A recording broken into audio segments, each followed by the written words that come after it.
everyday look using palette number 1. Before we get started with the tutorial, there are a few things I need to share. Number 1, do not put your foundation on first. Yes, I repeat, do not put your foundation on first. If you want great looking eyes with your eyeshadow, you need to be free with getting messy with those eyeshadows. So, blank canvas, no makeup. You're gonna put your eyeshadow on first, and then you'll put your foundation on. Second, you wanna have some decent brushes. I like to have like 3 brushes around. 2 blending brushes, another one that has a nice angle on it, and also that's a little bit shorter for more precise placement. And the other thing is, have fun. Do not be afraid of color. Don't be afraid to try new things. And I'm telling you, you are going to love these techniques that I'm about to teach you. So without further ado, let's get started. Gorgeous palette number 1. As you can see, there are several beautiful shades. I am using the Deluxe brush and starting with the shade Elated. Now, take notice that I just put product on one side of the brush and not the other. This will dramatically reduce any chances of getting fallout on my face. Also notice that I place the product on my eyelid. I do not rub it. I broke up with the windshield wiper stroke a long time ago, and this technique will change your eyeshadow game. It gives you precise placement, and you will notice that it will decrease mess as well. So now I'm on to my second eye, once again just creating that base for the upcoming shadows. Okay, so going back, just wanted to check, make sure that I covered everything. Now we're gonna go into a shade called Chipper. And Chipper is a beautiful brown shade. And once again, I put it on one side of the brush and I tap for any extra shadow so that I can once again decrease the fallout. Now I put it in the crease of my eye there, the inner crease, to create a little bit of depth.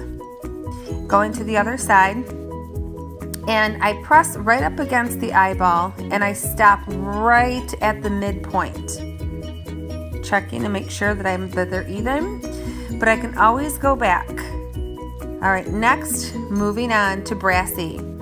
Brassy is a beautiful shimmery color, and I'm going to use a smaller brush, one that has a little bit more precise placement, and it makes it a little bit easier for me to apply this type of shadow on my eye because it has a little bit more of that shimmer to it.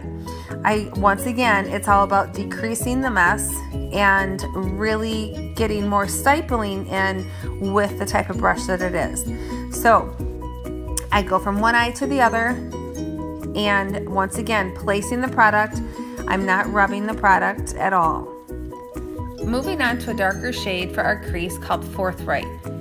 This is going to give us some nice depth in our eye, and notice how I start at the very end and I just place the product on as I slowly move in toward the middle part of the eye. And I continue to do that and layer the color, and I just follow the top part of my eye. Now notice I will sweep upward because you always want your eye to have that appearance of an upward lift, and see how it's not a perfect placement. I'm just placing that color. It doesn't look perfect. It looks like everyday girl makeup, and I know that I will be going back to blend. I know that that is not the way it's going to finally look once I'm done blending it in, once I'm done adding a highlight shade, once I'm done with my foundation. I'm just simply creating the shade that I want and the look that I am going for, and I will go back and forth on each eye until I feel that I have that desired placement, but knowing all along that that is not the final look. And I think that that's where most people start to think, oh, this looks like such a mess, I'm not doing this right, it doesn't look like the picture. But in fact, you are right on target. You just need to blend, and that is what I'm doing now.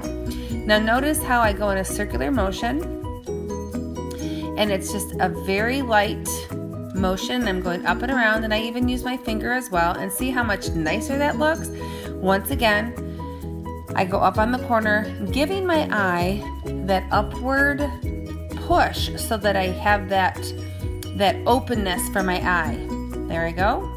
Once again, using the finger, pulling upward. Now, here I go with Elated again. This is where I'm going to complete the look and add the highlight shade on the top, and see how it helps to blend. And then again, see how I'm always doing that upward motion. Okay, so now you can see I have applied all of the colors. Now I can evaluate from this point and take a look and see, do I want to go a little darker with the crease color and on the edge? Do I like the darkness that I have here? Do I want to go a little bit darker? Do I need a little bit more of that gold in there? It's all about the layering. And the last shade that I had used, which was that lighter color green, which I used as the base in the very beginning, I just used that to clean everything up after I had blended. Now, all I have to do is go in and add my eyeliner. Then I can do my foundation and my mascara and go to town. So I hope that helped. Have a good one. Thank you for watching.